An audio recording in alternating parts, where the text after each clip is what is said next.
Avanzar Rusia en estos 10 días, no poco más de 10 días, ¿no?, de invasión sobre territorio ucraniano. Estamos nuevamente con Sebastián Chumbe, el youtuber de El Mapa de Sebas, para poder ir analizando, ¿no?, este escenario que va cambiando conforme pasa el tiempo. Gracias por estar aquí el día de hoy. Efectivamente, ¿no?, ya estamos viendo que está los ataques sobre Kiev, pero por tierra ya ha avanzado muchísimo también con las tropas rusas. Sí, muy buenos días, gracias, encantado nuevamente de estar aquí.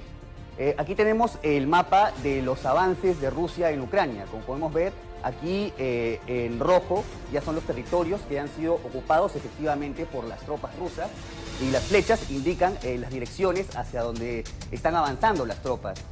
Acá podemos ver que ya las regiones separatistas de Donetsk y Lugansk están totalmente ocupadas. La región de Crimea, que ya había sido previamente anexada por Rusia.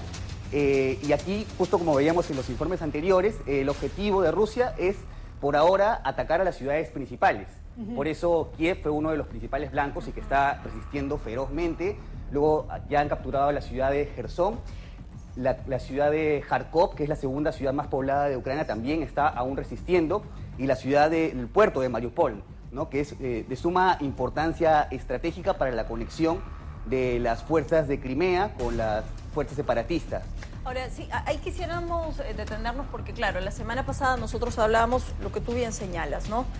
Rusia apuntaba a las principales ciudades, Kiev y demás, ¿no? Pero ahora parece que la estrategia se ha movido y según el mapa, y esto tendría, como bien ha señalado, que Rusia quiere cortarle el acceso al mar finalmente a Ucrania. ¿Cuáles son los puntos sensibles en esa zona? Porque estamos hablando de que esto generaría mayor daño también económico. Claro, en general siempre en las guerras se trata de ocupar los puertos por un tema de suministro, ¿no? Una vez que se ocupen los puertos principales del país, se va a cortar el suministro logístico a Ucrania, y es una manera de sofocar su economía y de quebrar la voluntad, ¿no? Porque una ciudad que pasa, un país que pasa hambre, lógicamente va a ser más sensible a ceder ante la guerra. De la misma manera que Kiev, ¿no? Es otro objetivo estratégico, porque una vez que caiga la capital, ya tendrían una manera en la cual los ucranianos ofrezcan rendición. Ahora, el objetivo de Rusia es llegar con tropas hasta Kiev, hasta la capital misma, porque lo que hemos estado viendo en las principales ciudades son ataques aéreos, ¿no?, desde territorio ruso o desde territorio ocupado por Rusia, ¿no? Pero el objetivo sería ese, o sea, llegar militarmente con tropas hasta la misma capital, o solo golpearla como una suerte de desventaja moral, ¿no?, para el mismo territorio ucraniano. Claro, el objetivo en realidad es hacer que caiga la ciudad de Kiev, pero en sí las tropas ya han llegado. Ahorita lo que está ocurriendo en estos momentos es una batalla. Ya se habla de la batalla de Kiev, en la cual los ucranianos siguen resistiendo. Aquí tenemos también que agregar que muchos ucranianos, muchos voluntarios civiles han ido a luchar, ¿no? Me parece que la ley marcial dice que los ciudadanos entre 18 y 60 años, hombres, no pueden ni siquiera salir del país porque tienen que enlistarse obligatoriamente al ejército y combatir por la resistencia. Sebas, en el mapa, ¿cuál es Mariupol? Mariupol está por aquí. Ok, es una ciudad que tiene 450.000 habitantes y que ya está siendo bombardeada, ¿no? Aquí lo que se dice, según varios especialistas, es que Rusia quiere tomar el control y crear un corredor terrestre entre Crimea y entre las regiones respaldadas por los prorrusos. ¿Cuál sería ese trazo? Este sería el corredor, y ya más o menos lo han tomado. Lógicamente todavía existe una resistencia. Y también algo importante que mencionamos la vez pasada que hablamos, uno de los objetivos de Rusia sería el hecho de poder anexar esta ciudad a su territorio, porque al final de cuentas el Mar Negro es la única salida que tendría Rusia para poder transportar comercio a través del Mar Mediterráneo, porque a diferencia de los otros puertos, estos están abiertos los 365 días del año. La geografía de Rusia, bueno, acá no sale el mapa, pero todos los puertos que están al norte están en el Océano Ártico, que en invierno se congelan. Entonces, esta era una de las principales causas por las cuales Crimea se adhirió a Rusia, y también porque aquí siempre ha estado su flota, ¿no?, su flota naval, la más poderosa, siempre ha estado en Crimea. El escenario ruso-ucraniano lamentablemente está abriendo la posibilidad de que otras zonas sensibles, otros conflictos que estaban como dormidos, que estaban latentes, puedan reavivarse, ¿no? Uno de esos posibles conflictos es el de China con Taiwán. Tú también ya nos estabas comentando de eso en otras oportunidades. Sí, pero antes, por favor, si quisiera pasar al siguiente mapa para hacer una explicación rápida nomás. Este es el río Dnieper que tanto hemos mencionado, ¿no? Este río Dnieper cruza a la mitad de Ucrania, ¿no? Y acá podemos ver un mapa étnico. Es decir, si se dan cuenta, hasta el este del río Dnieper, la mayoría de provincias tienen una mayoría rusa, ¿no? Por ejemplo, Donetsk y Lugansk tienen 75 y 69%, ¿no? Entonces, ese es uno de los objetivos de Putin, porque al final de cuentas, como habíamos mencionado, esa también es una guerra étnica. Es decir, Putin tiene como objetivo poder anexar todos los territorios que están habitados por rusos en uno de sus intentos de volver a formar la Gran Rusia, ¿no? Es decir, anexar la mayor cantidad de territorios posibles para tener algún día la extensión o una extensión similar a la que tuvo alguna vez la Unión Soviética.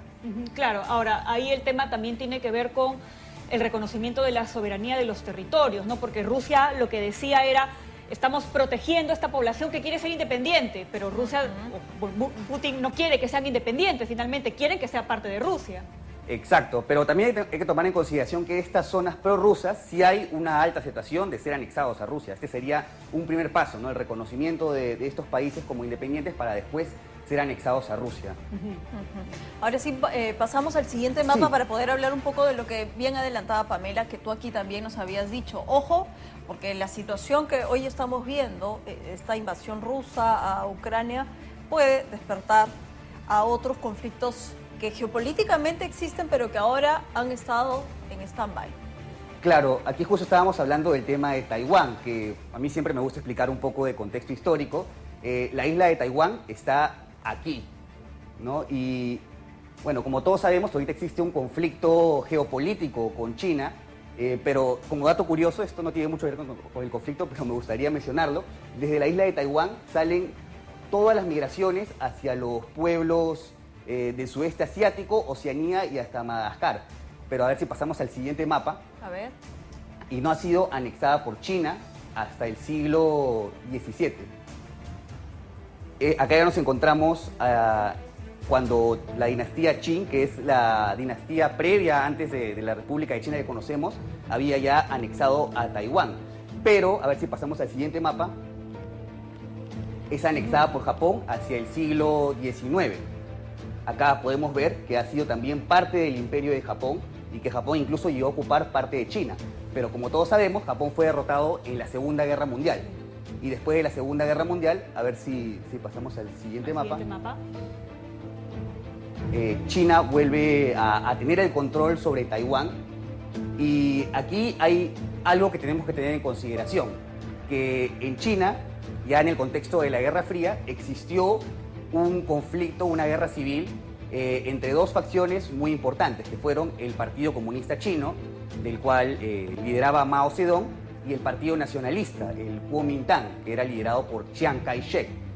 De hecho, a nosotros nos debe sonar bastante Mao Zedong porque nosotros en la época del terrorismo recibimos influencia, ¿no? O sea, Sendero Luminoso tenía influencia maoísta. Entonces, eran dos ideas totalmente opuestas. Los comunistas, que estaban más alineados con la Unión Soviética, y Chiang Kai-shek, que estaba alineado con el bando capitalista. Entonces, esta guerra es vencida por los comunistas hacia 1949. ¿Y qué es lo que pasa? Que los nacionalistas del Kuomintang, con Chiang Kai-shek, se movilizan hacia la isla de Taiwán y ahí siguen ofreciendo resistencia.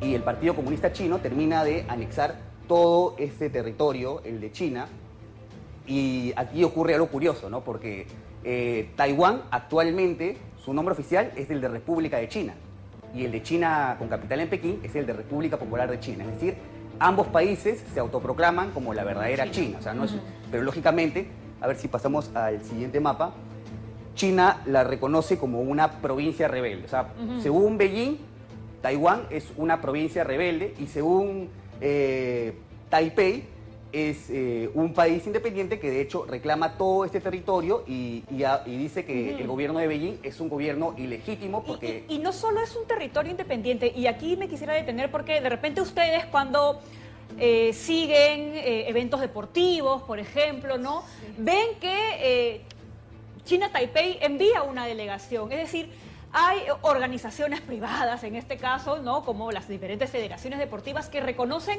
la independencia de Taipei en esos aspectos, incluso como economías independientes que también pueden comerciar con diferentes países sin necesariamente tener el reconocimiento oficial de país. Exacto, eso es muy curioso, ¿no? Porque claro, la delegación que tú mencionas no se llama la delegación de Taiwán, sino la delegación de China Taipei, porque ellos, dentro de su constitución, el nombre de este país es República de China. Taiwán es un nombre coloquial que le decimos para diferenciarla de la China continental, de la China con capital en Pekín. Y también ya acá hablamos de un tema de reconocimiento internacional, a ver si pasamos al siguiente mapa. ¿No? Esta es la evolución de los reconocimientos de Taiwán y de China como la verdadera China, ¿no? Acá podemos ver que hacia 1949, cuando termina la guerra civil, la mayoría de países aún seguía reconociendo a Taipei como la verdadera China y al gobierno de Pekín como ilegítimo. Pero a medida que han pasado los años, importante mencionar 1971 porque hasta ese entonces el sitio que ocupaba la ONU lo tenía el gobierno de Taipei, pero a partir de ahí es expulsado y Pekín pasa a ser reconocida como la verdadera China dentro de la Organización de las Naciones Unidas. Entonces, como ven, Taiwán ha perdido reconocimiento a lo largo de 2 años y actualmente solamente es reconocido por 17 países. Ya, como ven, ya casi todo el mapa reconoce a China. Y acá es muy interesante porque ya vemos cómo dentro de lo que es política internacional no existen tanto los amigos sino los intereses. ¿Por qué ocurre este reconocimiento? Porque lógicamente a todos los países les conviene comerciar. No hay amigos, hay aliados. Claro, exacto. Es comerciar con un gobierno que tiene a 1.4 mil millones de habitantes que uno que tiene 25 millones nada más. Ahí está, ha quedado bastante claro y qué bueno que estemos conociendo semana a semana lo que no es ajeno siquiera a nosotros. Sí, lo vemos lejano y creemos que en ningún momento va a tener un impacto directamente a nuestro país, pero hay que estar al tanto de esta situación. Aquí podemos ver que podría desencadenar un nuevo conflicto en el cual tenemos dos bandos apoyados por las dos grandes potencias, ¿no? Por ejemplo, en este caso, China tenemos que sería el aliado político de Rusia y Taiwán, por más de que no tenga relaciones oficiales, por un tema ideológico va a apoyar a Taiwán de todas maneras, Estados Unidos, ¿no? Porque también tenemos que tener en consideración algo, ¿no? Que justamente la gran diferencia es abismal en el tema ideológico entre las dos Chinas, porque tenemos al Partido Comunista Chino, que todos sabemos que es una dictadura con poco respeto de las libertades personales y los derechos humanos, a diferencia de Taiwán, que curiosamente es,